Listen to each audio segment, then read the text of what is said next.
बॉलीवुड तो देखो सनातन का सबसे बड़ा दुश्मन है। उल्टी सीधी मूवियाँ बना के बलात्कार के सीन दिखा के समाज को बलात्कार की आग में फेंकना। खिंचाई ने पूरे, क्या नाम था, रणवीर सिंह की बात कर। हाँ, पूरे कपड़े उतार दिए उसने, फोटो खिंचाई। अस्सलामुअलैकुम नाजरीन, हमारे चैनल जलाल वॉइस में आपको खुशामदीद कहते हैं। नाजरीन, आज हम बात करने जा रहे हैं अनिरुद्धाचार्य जी के बारे में। नाजरीन, आज की वीडियो में अनिरुद्धाचार्य जी ने कहा कि सनातन का सबसे बड़ा दुश्मन बॉलीवुड है। नाजरीन, अनिरुद्धाचार्य जी ने बहुत सारे बड़े एक्टरों की बात की है। नाजरीन, इसमें से एक रणवीर कपूर भी थे, जिसे उसने कहा, अनिरुद्धाचार्य जी ने कहा कि ऐसे नंगे लोग हमारे देश के लिए क्या कर सकते हैं। तो आइए नाज़रीन, वीडियो की तरफ बढ़ते हैं। इस पर डॉक्टर जाकिर नाइक ने भी एक खूबसूरत सा बयान दिया है, वो भी देखेंगे इंशाल्लाह। तो आइए नाज़रीन, वीडियो को स्टार्ट करते हैं। वीडियो को लास्ट तक लाजमी देखिएगा हमारे साथ। कि बॉलीवुड में जिस तरह से रामायण महाभारत को लेकर फिल्में बनाई जा रही, उस पर आपकी क्या राय है? क्योंकि वो अपने हिसाब से तथ्यों को प्रेजेंट करते हैं और जिसके बाद काफ़ी विरोध भी देखने को मिलता है। तो आप इस पूरे कल्चर को कैसे देखते हैं? बॉलीवुड तो देखो भारत देश का सबसे बड़ा, सनातन का सबसे बड़ा दुश्मन है। अच्छा। भारत की संस्कृति को जितना नुकसान बॉलीवुड ने पहुंचाया है, भारत की संस्कृति और संस्कारों को जितना क्षति बॉलीवुड ने पहुंचाया, इतनी क्षति तो 70 साल में, 700 साल में अंग्रेज और मुगल ना पहुंचाए, जितना 70 साल में बॉलीवुड ने पहुंचाया। तो बॉलीवुड तो अपने हिसाब से कार्य करता है। उल्टी सीधी मूवियाँ बना के बलात्कार के सीन दिखा के समाज को बलात्कार की आग में फेंकना। नशा, पूरा भारत यदि नशा में डूबा है तो कहाँ से आया? सारे नशा का प्रचार बॉलीवुड के द्वारा हो रहा है। जंगली रमी बॉलीवुड डाउनलोड करा रहा है। दाने दाने में केसर कदम बॉलीवुड बेच रहा है। जीना अगर जरूरी है तो पीना बहुत जरूरी है, ये बॉलीवुड शराब का प्रचार कर रहा है। एक भी अच्छी चीज का प्रचार बॉलीवुड कर रहा है तो बताइए? गन्ने के रस का प्रचार क्या बॉलीवुड कर रहा है? लस्सी का, दही का, दूध का प्रचार क्या बॉलीवुड कर रहा है? कि युवाओं को कहे कि फलों का रस पियो। फलों का रस नहीं पिला रहा, वो शराब पिला रहा है। भारत का किसान आत्महत्या कर रहा है गन्ने का, लेकिन उससे कोई मतलब नहीं। वो बेच क्या रहा है? डर के आगे जीत है। पेप्सी कोका कोला का प्रचार बॉलीवुड कर रहा है। क्यों? दही दूध का प्रचार क्यों नहीं किया कि भाई जवानों को कहो बेटा लस्सी पियो, बेटा दूध पियो तो शक्ति बढ़ेगी, आपकी हड्डियां मजबूत पेप्सी कोका कोला से नहीं होंगी, आपकी हड्डियां मजबूत दूध दही से होंगी। पहले के लोग लस्सी पीते थे, पहले के लोग छाछ पीते थे, कैल्शियम से भरा है दूध। क्यों नहीं दूध लस्सी का प्रचार हो रहा है? पेप्सी कोका कोला का क्यों? बॉलीवुड तो वो है, देखो पैसा लेके सारे कपड़े उतार के फोटो खिंचाने को तैयार है। अभी एक ने फोटो खिंचाई ने पूरे, क्या नाम था, रणवीर सिंह की बात कर। हाँ, पूरे कपड़े उतार दिए उसने, फोटो खिंचाई जी। ये तो पैसे लेके नंगे होने को तैयार है। तो अभी ये नंगे लोग समाज को क्या देंगे?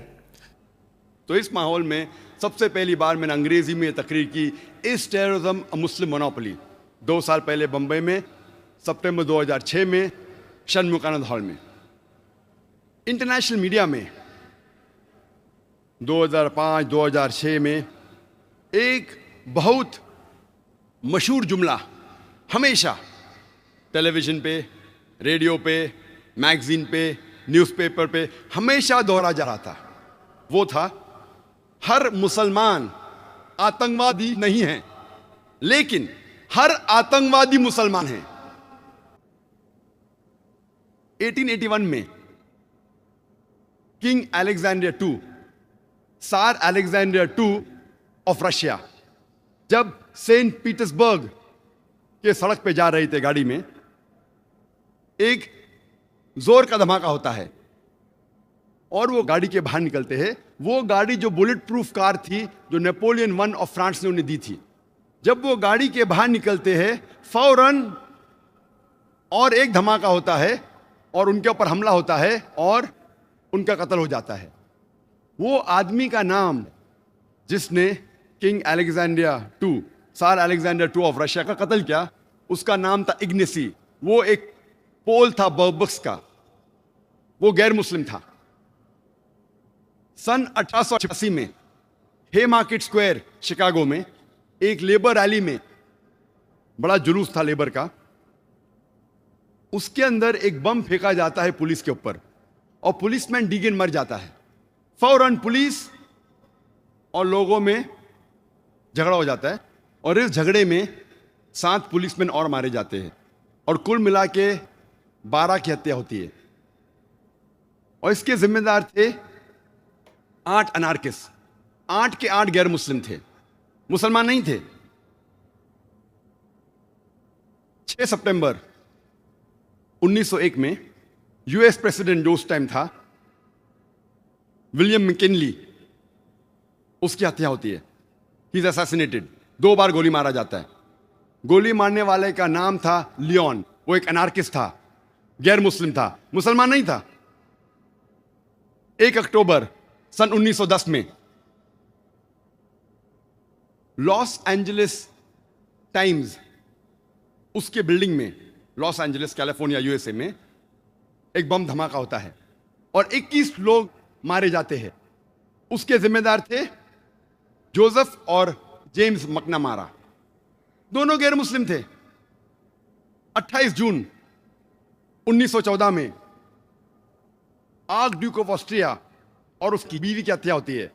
इसके वजह से जंग शुरू होती है, वर्ल्ड वॉर 1 की जंग, दुनियाई जंग नंबर 1, वर्ल्ड वॉर 1 शुरू होती है। और इसके जिम्मेदार थे एक ग्रुप जिसका नाम था यंग बॉस्नियंस, और इसमें अक्सर सर्ब्स थे, गैर मुसलमान थे। 16 अप्रैल 1925 में सेंट नेडेलिया चर्च, जो बल्गेरिया के कैपिटल सोफिया में था, वहां एक बम धमाका होता है और 150 लोग की हत्या होती है और 500 से ज्यादा घायल होते हैं। यह बल्गेरिया की हिस्ट्री में सबसे बड़ा आतंकवादी हमला था। सारी तारीख में बल्गेरिया के सबसे बड़ा आतंकवादी हमला था और इस हमले के जिम्मेदार थे बीसीपी, बल्गेरियन कम्युनिस्ट पार्टी, जो गैर मुसलमान थे। 9 अक्टूबर 1934 में king Alexander I of Yugoslavia, उसकी हत्या होती है। उसके साथ मारा जाता है फ्रेंच फॉरेन मिनिस्टर। दोनों की हत्या के जिम्मेदार थे लाडा जोसेफ, जो गैर मुसलमान थे, मुस्लिम नहीं थे। ऐसे कई मिसाल है। 1 मई 1961 जो सबसे पहली प्लेन जो हाईजैक की गई थी यूएसए की, एक आदमी जिसका नाम था पोर्टो रिकॉन, वो प्लेन को हाईजैक करता है, अगवा करता है और ले जाता है हवाना, क्यूबा में, और वहां असाइलम पाता है। वो एक गैर मुसलमान था, मुस्लिम नहीं था। यूएस एम्बेसडर ऑफ ग्वाटेमाला, 1968 में उसकी हत्या होती है। हत्या करने वाला गैर मुस्लिम रहता है। 1969 यूएस एम्बेसडर ऑफ जापान, एक जापानीज उसको अटैक करता है छुरी के जरिए, वो गैर मुस्लिम था। 1969 में यूएस एम्बेसडर ऑफ ब्राजील, उसको किडनैप किया जाता है, उसको अगवा किया जाता है। अगवा करने वाला आदमी मार्क्सिस्ट था, गैर मुस्लिम था, मुसलमान नहीं था। 19 अप्रैल 1995 फेडरल बिल्डिंग ओक्लाहोमा में बॉम्बिंग होती है और 166 लोग की हत्या होती है। उस वक्त तक के ये यूएसए का सबसे बड़ा आतंकवादी हमला था। 166 people killed, biggest terrorist attack in the history of US mandate at that time. फौरन न्यूज़पेपर में हेडलाइंस, मिडिल ईस्ट कॉन्स्पिरेसी, अरबों की चाल, मिडिल ईस्ट, रोज लगातार हफ्तों तक के middle east conspiracy, middle east conspiracy headlines. कौन हमला किया? मुसलमानों ने। तहकीक के बाद मालूम पड़ता है जिम्मेदार थे 2 राइट विंग अमेरिकन लोग, निकोलस एंड टिमोथी, 2 लोग। लेकिन जब पकड़े जाते, 1 या 2 दिन आता है पेपर में, उसके बाद न्यूज गायब। हफ्तों तक मुस्लिम जिम्मेदार, मुस्लिम जिम्मेदार, पकड़ा जाता आदमी, 1-2 दिन बाद में न्यूज गायब, क्योंकि गैर मुस्लिम था। ऐसी मैं हजारों मिसाल दे सकता हूं, वक्त नहीं है। मैं ये नहीं कहता हूं कि मुसलमानों ने आतंकवादी हमले नहीं किए, लेकिन तहकीक पे पता चलता है कि अक्सर मेजॉरिटी जो हमले हुए वो गैर मुसलमानों ने किए। और 1990 के पहले आप जो भी मुसलमान हमले की तहकीक करेंगे, अक्सर वो पैलेस्टीनियन लोग हैं। उन्हें आतंकवादी कहेंगे क्या नहीं, इसमें इख्तिलाफ है। मैं कहा ना, आतंकवाद जो डेफिनेशन है इख्तिलाफी है। क्या पैलेस्टीनियन को आप आतंकवादी कहेंगे क्या नहीं, टेररिस्ट कहेंगे क्या नहीं, इसमें इख्तिलाफ है। अक्सर पैलेस्टीनियन है, वरना आपको बहुत कम मिलेंगे मुसलमान के हमले 1990 के पहले। और 1945 में जब ब्रिटिश हुकूमत कर रही थी जेरूसलम में, वहां कई यहूदी ग्रोह थे, आतंकवादी ग्रोह, टेररिस्ट ग्रुप्स बहुत से थे। मिसाल के तौर पे हगाना, इरगुन, स्टर्न गैंग, कई यहूदी आतंकवादी टेररिस्ट ग्रुप्स थे जिन्हें ब्रिटिशर्स कहते थे कि ये टेररिस्ट ऑर्गेनाइजेशंस है, आतंकवादी ग्रुप्स है। और ये ग्रुप एक अटैक करता है 22 जुलाई 1946 में होटल किंग डेविड में। और होटल किंग डेविड उस वक्त ब्रिटिशर्स का हेडक्वार्टर्स था, ब्रिटिशर्स का सेक्रेटरीट था जेरूसलम में, और मिलिट्री का भी हेडक्वार्टर्स था, और क्राइम इन्वेस्टिगेशन ब्यूरो भी था। उधर हमला होता है और एक यहूदी ग्रुप है जिसे कहते इरगुन, वो अरबों जैसे कपड़े पहन के अटैक करते हैं होटल किंग डेविड पे और 91 लोग की हत्या करते हैं। उनमें से 28 लोग ब्रिटिश थे, 17 लोग यहूदी थे, 41 लोग मुसलमान थे और 5 थे अदर्स, दिगर मजहब के। ये 91 लोग की हत्या जो होती है, ये ब्रिटिश तारीख में सबसे बड़ा अटैक ब्रिटिश हिस्ट्री में था ब्रिटिशर्स के अगेंस्ट। आज की तारीख तक के ब्रिटिशर्स में 91 लोग की हत्या एक हमले में नहीं हुई। जब वो जेरूसलम के अंदर जो हेडक्वार्टर्स था, और इसके जिम्मेदार थे यहूदी लोग, इरगुन गैंग, इरगुन टेररिस्ट ग्रुप, जिसके सदर थे मेनेकिन बीगिन। और इस ग्रुप के कई सदर थे, जैसे मैं कहा कि कई टेररिस्ट ऑर्गेनाइजेशंस थे, हगाना, इरगुन, स्टर्न गैंग। इनके सदर के कई नाम हैं, रैट्सपिक, मेनेकिन बीगिन, एरियस शेरॉन। ये सब लोग इस टेररिस्ट ग्रुप के सदर थे और ब्रिटिश गवर्नमेंट इन्हें कहती थी टेररिस्ट। बाद में जब इजराइल स्टेट बनता है, कई लोग लीडर बनते हैं इजराइल के, कई लोग प्राइम मिनिस्टर बन जाते हैं, टेररिस्ट लोग प्राइम मिनिस्टर बनते हैं। और उसके फौरन बाद जब मुसलमान पैलेस्टीनियन वही कॉज के लिए लड़ रहे थे कि हमें फ्रीडम मिलना चाहिए, यही लोग मेनेकिन बीगिन, एरियल शेरॉन, वही मुसलमान को आतंकवादी कहने लगे। कितने डबल स्टैंडर्ड्स, कितना डोगलेपना। वही लोग के लिए जब वो झगड़ रहे थे, आज पैलेस्टीनियनों कह रहे कि हमें फ्रीडम चाहिए और उन्हें कहते कि वो टेररिस्ट है। और अब तारीख जब पढ़ेंगे पता लगता है कि हिटलर ने यहूदी लोग को भगाया था जर्मनी से। यहूदी लोग सब जगह मारे जा रहे थे, तो उनके रिश्तेदार पैलेस्टीन अरबों ने कहा कि यहूदी तो हमारे कजन रिश्तेदार है, एलन व सैलन, हमारे वहां आ सकते हैं। यहूदी लोग को पैलेस्टीनियन लोग पनाह देते हैं, मुसलमान लोग।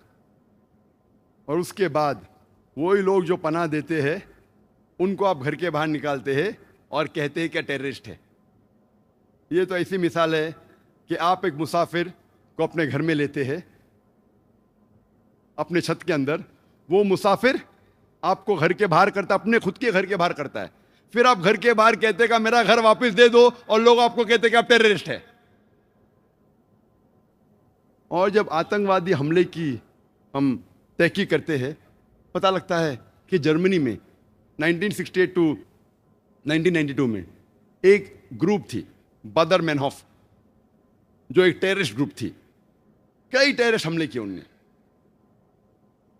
इटली में एक टेररिस्ट ग्रुप का नाम था रेड ब्रिगेड, जिसने कई आतंकवादी हमले किए इटली में। और 1978 में Italian prime minister premier Aldo Moro को अगवा किए और 55 दिन बाद उसकी हत्या की। ये गैर मुस्लिम थे, मुसलमान नहीं थे। इसी तरीके की एक टेररिस्ट ऑर्गेनाइजेशन, आतंकवादी गिरोह जापान में था, जिसे कहते थे जापानीज रेड आर्मी। और इनने कोशिश की कि नर्व गैस के जरिए एक टोक्यो के ट्यूब स्टेशन में हजारों की हत्या करने की, लेकिन लोग बच गए। सिर्फ 12 लोग मारे गए। उनने नर्व गैस डाली टोक्यो के सब स्टेशन में, सिर्फ 12 लोग मरे और 5700 घायल हुए। सेम चीज योकोहामा में किया। ये ग्रुप जो थी, ये ओम श्रिंक्यो की ग्रुप थी, जो एक बुद्धिस्ट कल्ट है। ये बुद्धिस्ट थे, मुसलमान नहीं थे। तो नाजरीन, आपको ये वीडियो कैसी लगी? अपनी राय हमारे साथ कमेंट सेक्शन में ज़रूर शेयर कीजिए और इस तरह की और वीडियोस देखने के लिए हमारे चैनल को ज़रूर सब्सक्राइब कीजिए। वीडियो देखने के लिए शुक्रिया। अल्लाह हाफिज़।